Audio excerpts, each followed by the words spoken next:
आहा आहा, हे बघा असं मस्त कुडुम कुडुम वाजणारं आणि काय सुंदर दिसतंय बघा. एकदम पाणीपुरी पेक्षाही पारदर्शक ही पुरी तयार होते.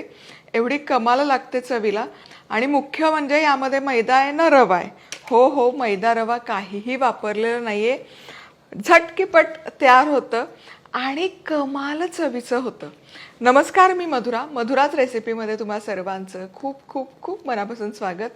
लहान भुकेसाठी, मुलांसाठी, मधल्या वेळेत खाण्यासाठी, प्रवासासाठी मस्त 1.5 ते 2 महिने टिकणारी ही पुरी आहे.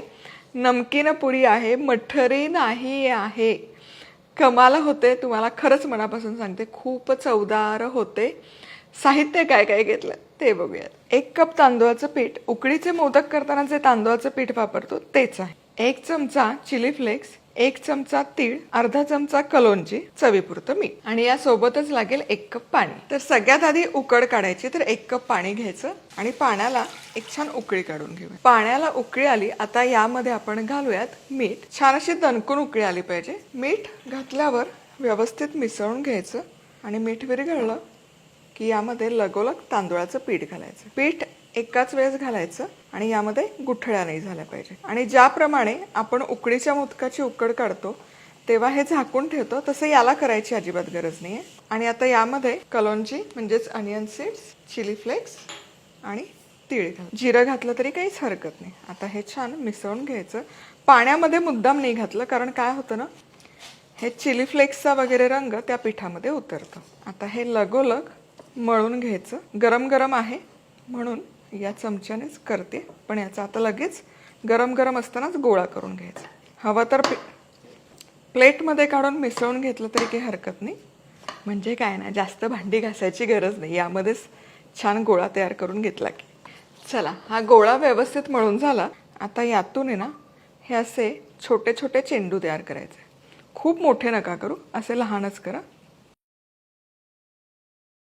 हे बघा, एकसारख्या आकाराचे करा म्हणजे आपली पुरी देखील मस्त होते. आणि अजिबात खूप मोठे करू नका, कारण हे छोटे छोटे पाणीपुरीच्या आकाराच्या पुऱ्या चवीला छान लागतात. आणि या प्रमाणात जवळपास 50 पुऱ्या छान तयार होतात. म्हणजे एक डबाभर तर व्यवस्थित होतं. चला, आता हे आपले गोळे तयार आहेत. पुढे काय करायचं सांगते. पुढे आपलं फुसफुस घ्यायचं. madhurasrecipeclub.com वर खरेदी करू शकता. आता हे असं एकदा पॉलिथिन घ्यायचं. बटर पेपर घेतला तरी चालेल. दोनही बाजूला स्प्रे करायचं. हा पिठाचा गोळा यामध्ये ठेवायचा. दुसरे भाग यावर ठेवायचे. फक्त असं चप्पू करायचं. बघा किती सुंदर पुरी तयार आहे बघा. तेलाने स्प्रे करायची म्हणजे मग हे कारण ठेवायची.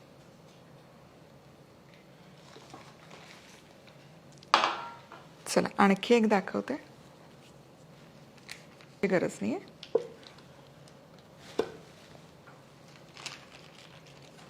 सुंदर आणि एकसारख्या होतात बघा, बहारदार. आता याच प्रकारे या पुऱ्या करून घेते. सगळ्या करून मग लगेच तळल्या तरी चालेल किंवा करता करता तळल्या तरी काही हरकत नाही. चला, काही पुऱ्या इथे तयार केल्यात. तेलही गरम केलंय. या पुऱ्या तळताना सगळ्यात महत्त्वाची गोष्ट, मंद आचेवर तळायचं नाही. कडकडीत तेल गरम करायचं आणि मोठ्या आचेवरच तळायच्या, मंद आचेवर तळायचं नाही. तांदूळाच्या पिठाचा कुठलाही तळणीचा प्रकार करताना, स्पेसिफिकली उकड काढलेला, मग ते रव्याची असो तांदूळाची, मोठ्या आचेवरच करून घ्यायचं. एक एक ही पुरी सोडायची आणि 2 पुऱ्यांच्या मध्ये अंतर ठेवून सोडा, नाहीतर काय होतं ना, त्या चिपकतात, चिकटून बसतात एकमेकांना आणि या फुगणार नाही. तर ते पाणीपुरीच्या पुऱ्या फुगतात तशा प्रत्येक पुरी फुगेल असं नाही, कारण तांदूळाच्या पिठाच्या आहेत त्यामुळे काही चपटाही राहतील, काही छान फुगतीलही. या अशा चिकटल्या तर सेपरेट करून घ्या, नाहीतर त्या चिकटूनच राहतात. आणि एक बाजू तळून झाली की उलटवायची आणि दुसऱ्या बाजूनेही छान तळून घ्यायची. काय सुरेख दिसत आहे बघा. आहा हा हा, क्या बात आहे. मस्त असा सोनेरी रंग आला बघा. कसल्या कुडुम कुडुम झाल्यात. तेल चांगलं निथळून घ्यायचं. मी जाळीवरच ठेवते म्हणजे जास्तीचं तेल आहे ते खाली लगेच निथळून जातं. हे बघा. आता सगळ्या पुऱ्या अशाच तळून घ्यायच्या. बहारदार बघा, काय सुरेख दिसतात पुऱ्या. आणि या सेपरेट करून घ्या. वा वा वा.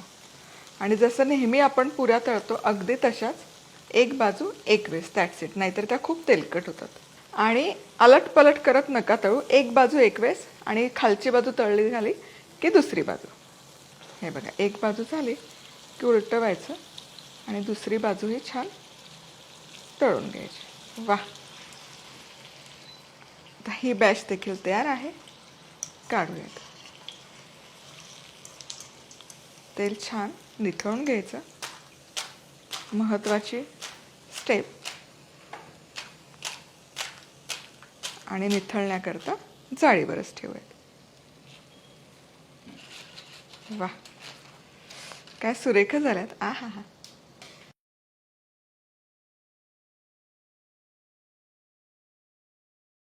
चला, आता याच प्रकारे सगळ्या पुऱ्या थापून तळून घेते. पुढची स्टेप जर तुम्हाला करायची असेल तर तुम्ही पेरी पेरी मसाला यावर स्प्रिंकल करा. आहा, अजून बहारदार लागतं. किंवा मग चाट मसाला, काळं मीठ, लाल तिखट, जिरेपूड हे मिक्स करून त्यामध्ये घोळवलं तरी छान लागतील. पण यामध्ये चिली फ्लेक्स आणि हे सगळं घातले त्यामुळे त्याची चवही बहारदार लागते. थोडं लसूण तळून टाका, थोडं यामध्ये कढीपत्ता तळून टाका. ते वेगवेगळे ऑप्शन्स देते मी तुम्हाला, करून नक्की बघा.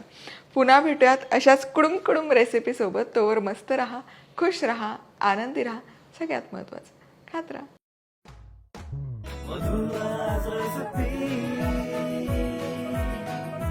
मधुराज रेसिपी, महाराष्ट्राची अस्सल चव.